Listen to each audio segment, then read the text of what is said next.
আব্বু, আমি মারা গেলে আমার লাশটা নড়লেই এনো না। কতটা দুঃখ পেলে মানুষ এরকম কথা বলতে পারে। আমাদের সাবেক ক্যাপ্টেন মাশরাফি বিন মুর্তজা এই বাংলাদেশ এই বালের ক্রিকেট দলটাকে যাতে এনেছিলেন উনি, নড়াইলের মানুষকে মাথা উঁচু করে বাঁচতে শিখিয়েছিলেন উনি। কিন্তু এই নড়াইলের মানুষ কি করেছিলেন? দুর্বৃত্ত সেজে উনার ঘরে হামলা চালিয়েছিলেন, উনার ঘরে আগুন দিয়েছিলেন 24-এ। কেন? উনি আওয়ামী লীগ করতো বলে। একদল বলবে এগুলো বিএনপির কাজ, একদল বলবে জামাতের কাজ, একদল বলবে এনসিপির কাজ, একদল বলবে সন্ত্রাসীদের কাজ। কে করছে? মানুষ করছে, তাই তো? হুসাইন মনসুরি ভারতবর্ষে কত কাজ করতেছেন, উনি একজন মুসলিম হয়ে হিন্দুদের পাশে দাঁড়াচ্ছেন।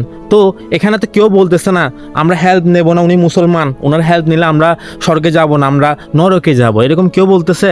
মানুষের কর্মই সবাই দেখে, কিন্তু আমাদের দেশে কি দেখা হয়? ধর্ম, দল। কোন দল করে? এই জামাতের লোক, এই বিএনপির লোক, এই আওয়ামী লীগের লোক। কিন্তু সে দলটা কেন করেছিল?